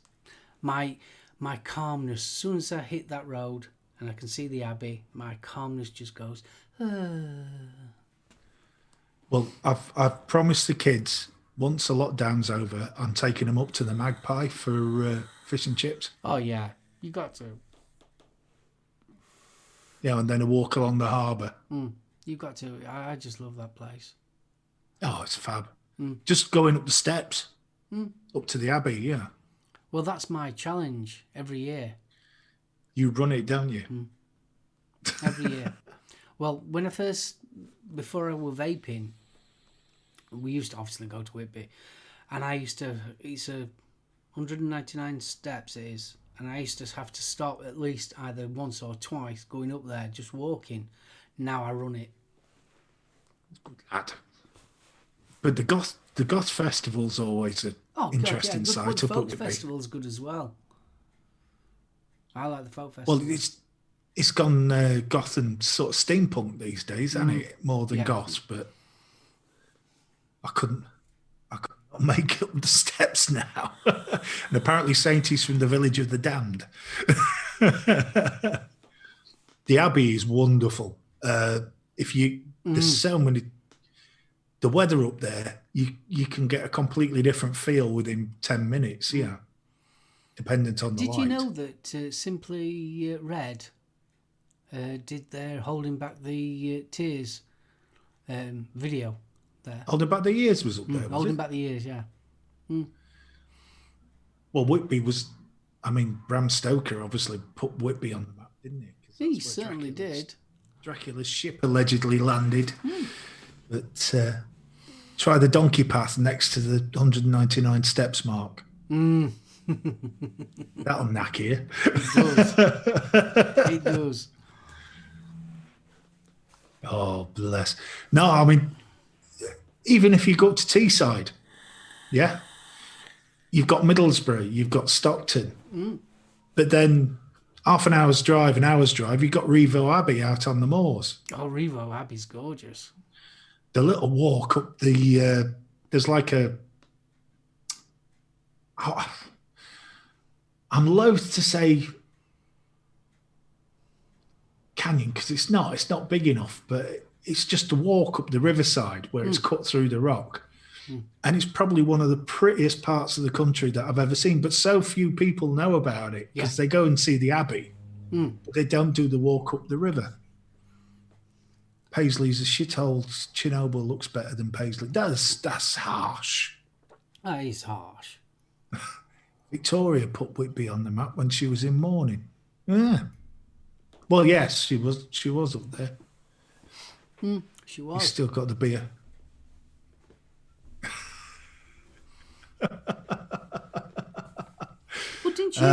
Well, didn't she end up living on Isle of Wight? I don't know. I'm sure I know she was in mourning up there, but Paul says I haven't been to Whitby since I switched to vaping. Going to have to try those steps again when I get a chance. Too right. It's what I do. It's just my vaping challenge. That running up the steps. Jenny, you would love it. The festival is awesome. Now, Bryce, my son-in-law's ex-wife Rachel and her family go every year. And what an amazing sight it is. You know, I always look forward to looking at Rachel's Facebook page when the festival's on. Yeah. Because all these amazing pictures and the costumes are just stunning. They really are. Yeah, it's not just a group of people walking around dressed in black looking miserable. you are talking an amazing set of costumes. Especially when they show the steampunk and all that lot. Oh, too right. It's awesome. Absolutely awesome. The music is stunning as well. Yeah, Old let's school. have it at Vape Expo at Whitby. That'd be awesome. Well, yeah, Whitby Jet after Albert died. Fair point. Mind, you've got to have a bloody big bank balance to afford Whitby Jet these days. And most of the Whitby Jet that's sold at Whitby isn't from Whitby. Well, this is it. Now, there's a geezer used to come from Retford, had a shop, Phil. He had a shop in Whitby. He used to, not only did he sell stuff, but he used to paint up leather jackets as well. Oh, yeah. His work was amazing. I mean, it was back in the day when having the hand-painted leather jacket was de rigueur, shall we say. What's Whitby Jet? It's a black stone. Yeah. But it's very highly, Polished. you can polish it. It's gorgeous. It is absolutely gorgeous. Jet black. It literally is jet black. And then the Lucky Ducks, of course. They're Whitby, aren't they? But Magpie's fish and chips. Oh, yeah. You pay for it, but I do like the Magpie. Yeah, and you've got to eat in. Oh, yes. There we are, Phil, Bestford. Well, there you are, Bill. This is a small world because Phil used to come from Retford. He was also mates with Fiona Long, who went on to become one of the UK's best female tattoo artists. She's got Feline Tattoo in Sheffield. Yes, it was a sad day when Phil went. He's way too young to pass away, but he did, unfortunately. Get a piece of coal and polish it up. No. Done the punk one at Blackpool. That was pretty amazing. Nothing as amazing. Whitby's stunning. Yeah. It's not just the people, it's the place as well. There's just something special about Whitby. There we are. Bill just said Phil did a lot of designs for her.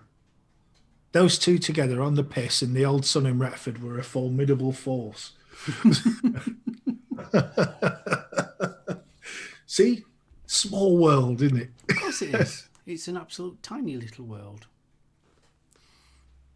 Well, see, we all think we're alone in the universe and all it takes is a couple of sentences and you realise we're all interlinked somehow. Whitby scampi. Nom nom nom. Whitby brown crab. Kippers. You've got to have a Whitby kipper. And I don't like fish. Remember this. I don't like fish. I know, but I like brown crab. Dressed crab from Whitby. Yeah, but Whitby kippers are famous. Oh, they are. They're very famous. The crab should be as well. Oh, good stuff, Bill. He was a massive fan of Tiger Tails, if I remember correct. Really? Trying to think, was that him or his brother?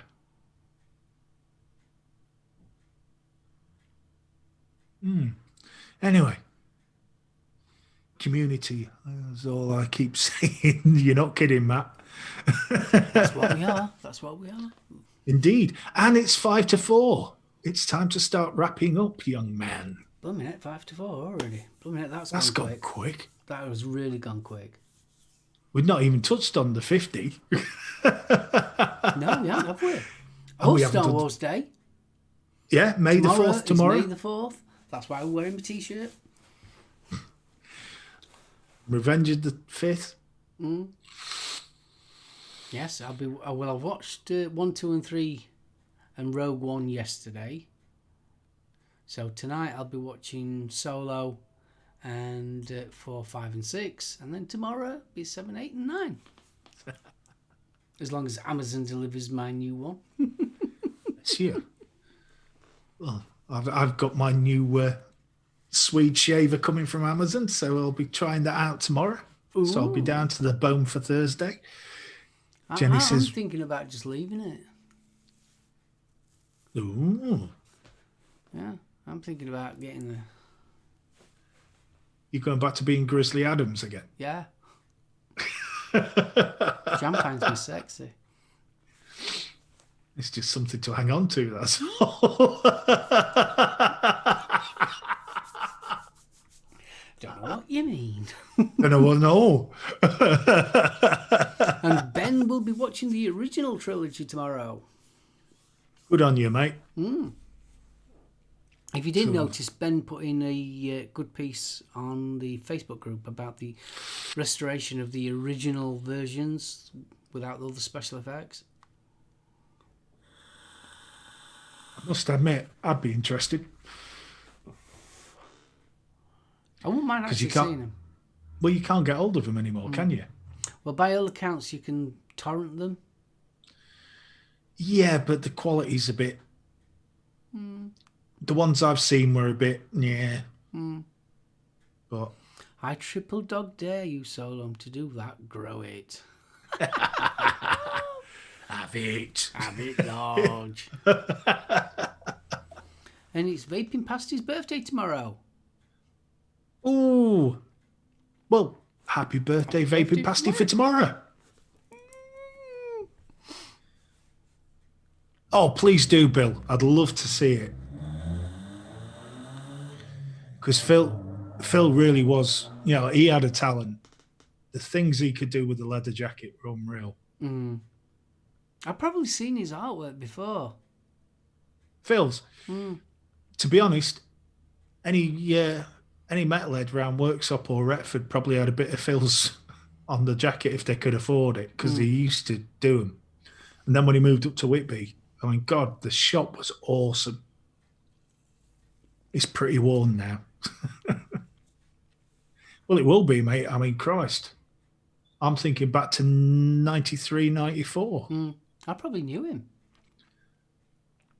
20 gigabyte file, fully restored with corrected colour balance. Sorted. You got to remember, mate, out in the sticks, I've got dodgy internet. 20 gigabytes would take me 2 weeks to download. I miss doing up jackets. I need to see this jacket. Yep. All the week's shows are now on the Bitches group with the channel links. Awesome. So go out and check the Bitches group. Definitely. Oh, yes. I might have a slight drool over Bunny.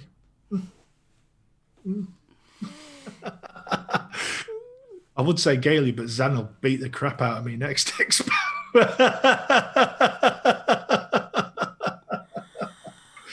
Less. It's bad when your stalking threat gets a lol off the victim.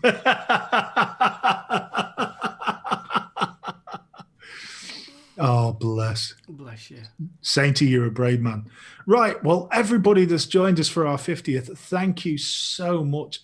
I've thoroughly enjoyed this one. It's been lovely, hasn't it? Nice It's and just been chilled. Well, it's a Sunday. chill.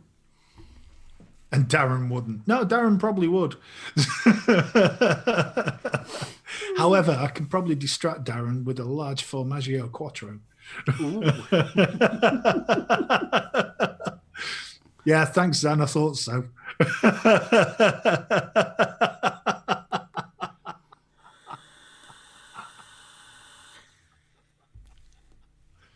Oh, bless. It's just been a lovely chilled meander today. I like it when he does that. I like a nice... That's what we're all about. And I love the fact that Bill knew Phil. That was awesome. So how many we got in chat? 33 likes. We've got 37 people in chat. So come on, give us a thumbs up. No, that'll do nicely. Bit of a dark start, but really good show. Did we do a dark start? Oh, we did with the We had a pit. bit of technical issues with OBS. Yeah. OBS was playing up for some strange reason. Don't know why. Yeah. Thank you, Lisbeth. Lisbeth says thanks for another great show. Awesome. Oh, bless. You can't hold that against him, Bill. He says Phil was at his wedding. Well, there you go. At 4 p.m, need to go wake Keel. I bet he's still asleep. Big Mega huggles big to you, huggles to you, Gailey. Gailey Bops. And huggles to Zan. Oh, yeah. Manly hugs.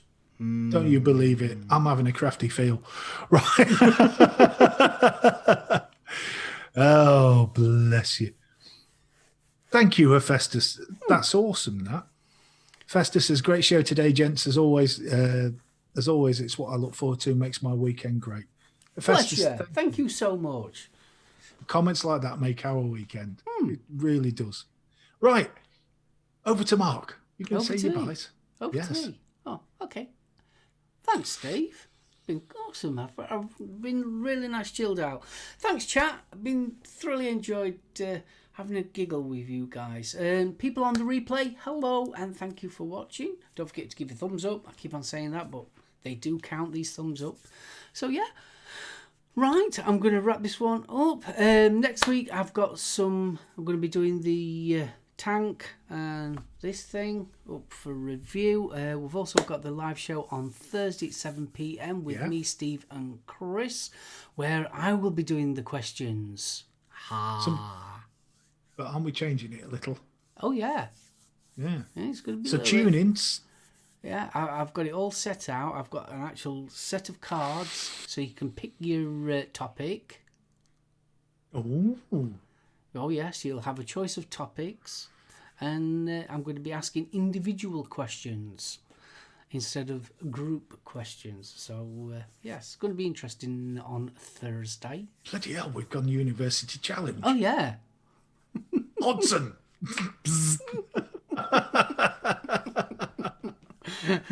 Oh, cheers, Jason. Boss show, guys, as always. So, I'm going to wrap this one up. You guys, please stay safe. Look after each other. Big love to you all. Oh, little bro's in. Hello, little bro. Hey up, Aiden. Huggles. He's my brother. I'm allowed to give him a hug. Bless you. Right, I'll let you say your tras. Well, what can I say, chat? You are, as always, a wonderful, wonderful group of people. It really is like having a little family on a Sunday. It's awesome. Bunny says all I can think of now is the young ones. Is that true, Bambi? Did you do a Disney nasty? Oh, bless. Join us if you can on Thursday. We appreciate people get a bit tired of the same stuff, so we will switch it up a bit. So join us if you can, see what we've done. Hopefully you'll enjoy it. Hopefully. Scumbag College. Oh, yes, that's us. Been an uplifting show and some much needed reminders of the past. Oh, cheers, Bill. Oh, bless you, Bill. Big fist bump, we do enjoy it. Take care, mate. Yeah? And if you need to, you know where we are. Yeah, you know where we are. Scumbag Vivian. What? Viva el Presidente! So yeah, if you'd like to join us next week, we'd love to see you. And for those that join us every week, thank you. Right. I think we call it quits there. We're going to say bye then? Yeah, I think we should. Bye!